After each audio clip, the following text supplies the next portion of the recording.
I find that I'm a person Well, hello everyone.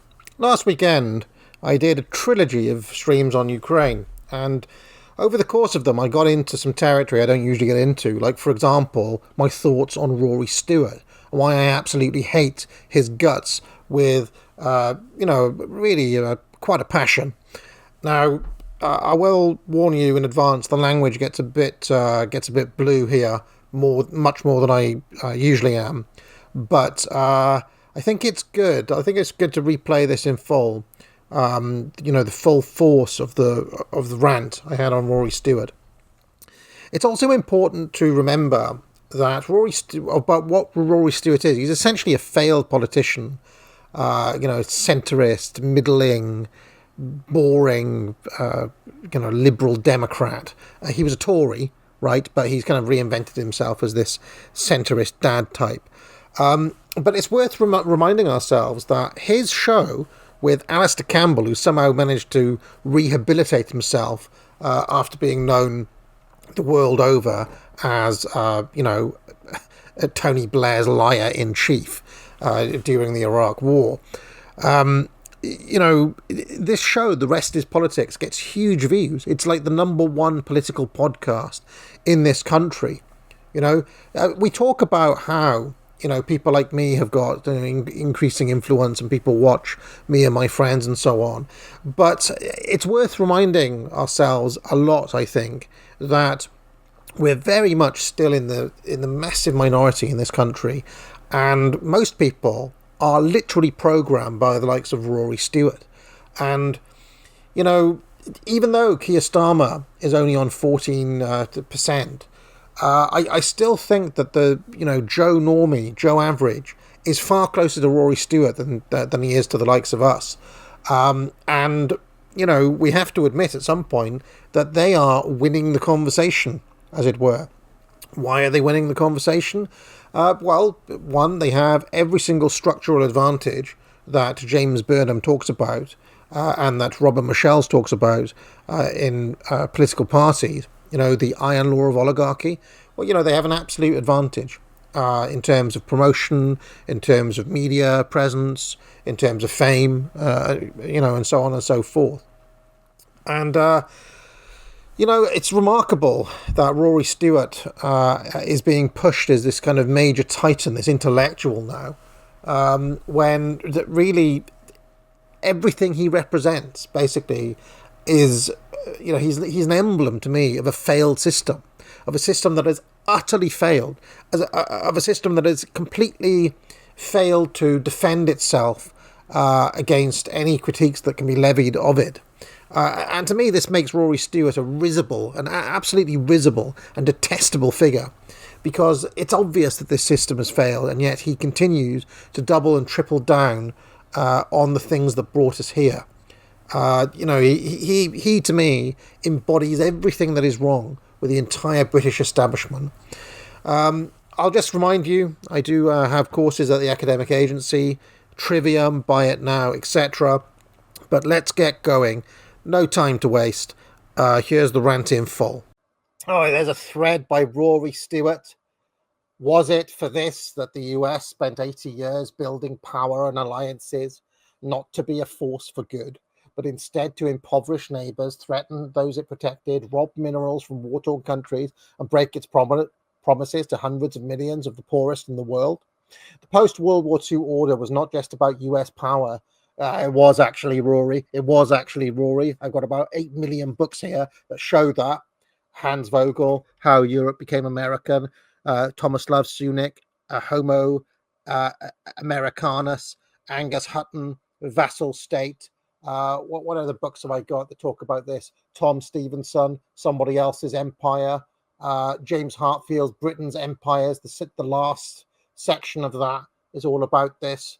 How America Conquered Britain by L. Denny, Super Imperialism by Michael Hudson, Empire by Hart and Negri, right? I mean, this is just reading, the books that I can see. Jellic, Exporting the American Model, right? Talk about bullshit, Rory. Talk about absolute wank, Rory. Yes, it was about US power. Yeah, Mia Scheimer. Where's the Mia Scheimer book here that I've got? Here, How States Think, the Rationality of Foreign Policy, right? This idea that America was this kind of benevolent nation, is actually just bollocks. America has never been any different. Okay, this is one of the great lies. I'll write about this when I actually finally come to write about Boomer Truth. There'll be a chapter on all of this because this is one of the great lies of our time, but one that apparently Rory Stewart has bought hook, line, and sinker. It was about alliances, credibility, and leadership. Bretton Woods underpinned global development. The Marshall Plan rebuilt Europe, not looted it. I mean, I got questions about both of those things. And again, those books that I just mentioned tell a very different story indeed. NATO was created to defend allies, not threaten them.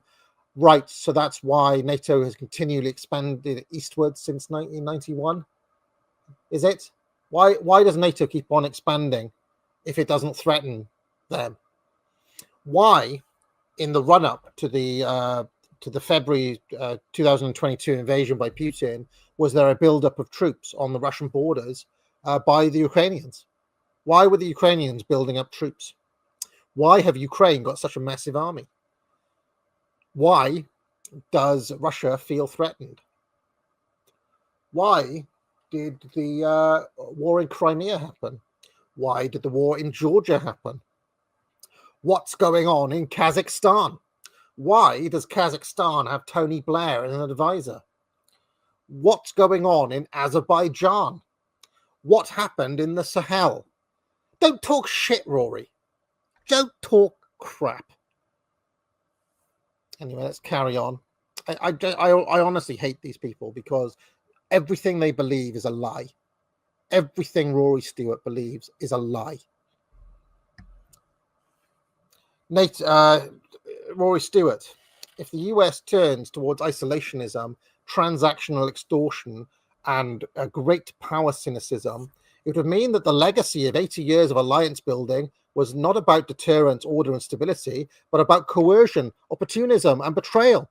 That's because it was. That's because all of those things are true. That's because every power has always been that. Only twats like you believe in this bullshit, Rory Stewart. Nobody else ever believed it. Okay? And it's about time, rather than doubling down on these delusions, that you woke up from them and you started thinking like a great power again. If you want to, make this Europe that you're talking about, you're going to have to start thinking in the same sorts of terms as Trump and the same sorts of terms as Putin and wake the fuck up. Because nobody is going to war for international rules-based order and humanitarianism. Rory Stewart.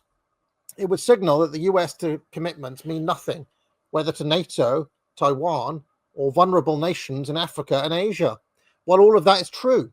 Since when has the US been committed to anything, Rory? Right? Don't forget. North Korea, job half done job in North Korea. Vietnam, weren't committed, pulled out. Right? Iraq, Afghanistan, weren't committed, pulled out. Right? Time and time again, the US just loses interest in shit, causes a mess and loses interest.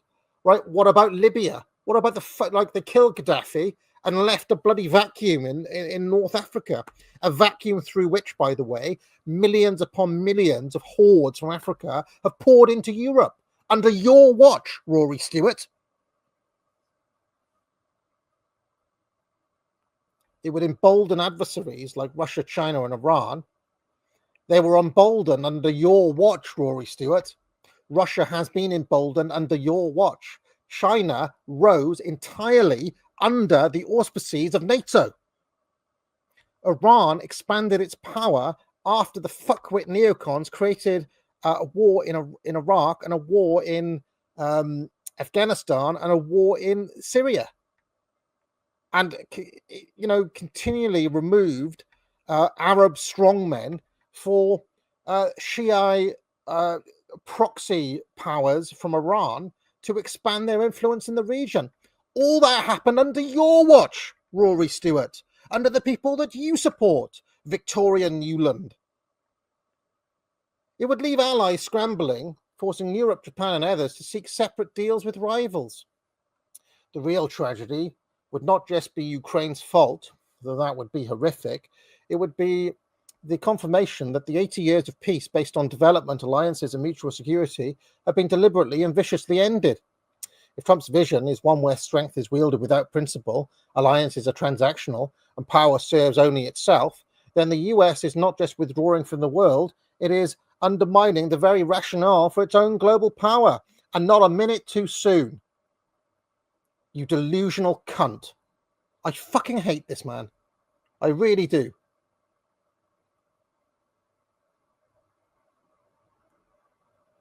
I thought this stream was going to be light-hearted, but it turns out being confronted with the rhetoric from twats like Rory Stewart has actually made me very angry, because it's reminded me of the people we've had to live under all these years and the mess they've created in country after country all over the world.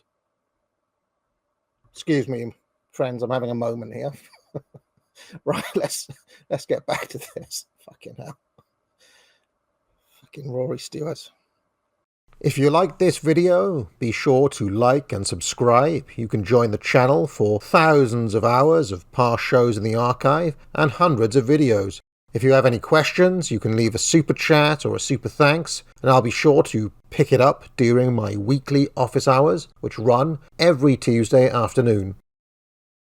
I also provide courses at the academic agency, which I encourage people to buy. Thousands of students now have taken the Trivium to improve their skills in writing, logic and rhetoric. Just 3 of many courses available. Buy it now. But most importantly of all, friends, get out.